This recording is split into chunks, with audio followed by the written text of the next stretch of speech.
Do you know what heaven is like? Have you seen heaven? Perhaps our imagination of heaven could have been influenced by what we see in the movies or television. We imagine that heaven would be up there above somewhere in the clouds, where everyone has wings and are dressed in white robes and perhaps holding a harp. But is heaven really like that? No. We do not know what heaven is really like, since no one has gone there and come back to tell us exactly what heaven is like. But we do know heaven is in a state of being with God, being in His presence. Other than that, heaven is a mystery, just as God is also a mystery. However, today's readings give us some glimpses of or ideas of heaven.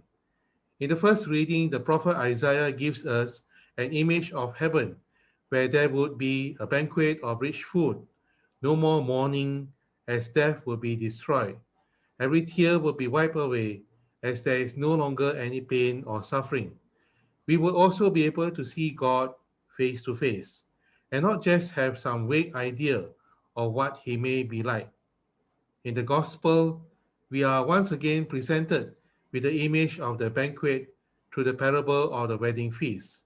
What is interesting is that all are welcomed to the wedding feast.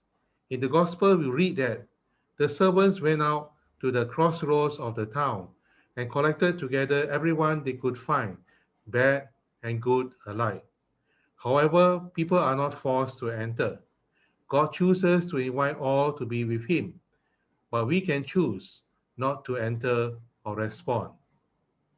One may ask, why would anyone in their right mind not want to be in heaven with God?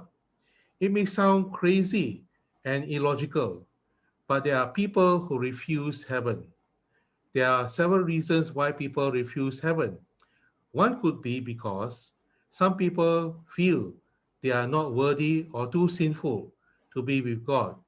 They feel naked and ashamed and prefer to hide from God, just as Adam and Eve tried to hide from God after eating the forbidden fruit.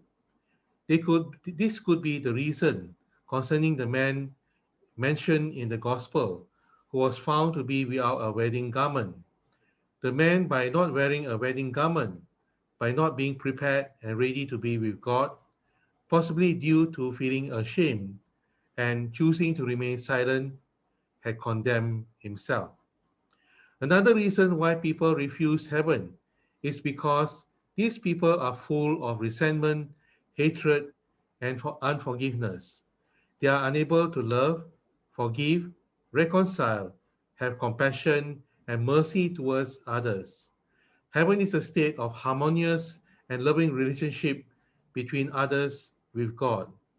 When people are filled with resentment and unforgiveness, they are unable to dwell in the state of harmonious and loving relationship between others with God. Because of this, these people are experiencing hell, and they choose hell because they refuse to love, forgive, and reconcile. What about us?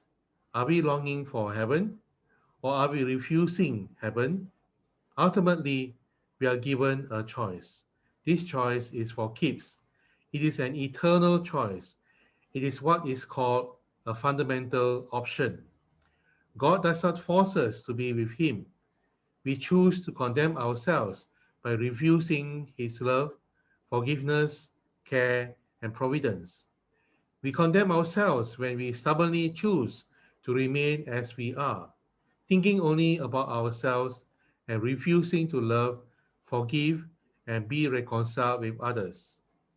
Let us consider carefully the consequences of our choice, for there is no turning back.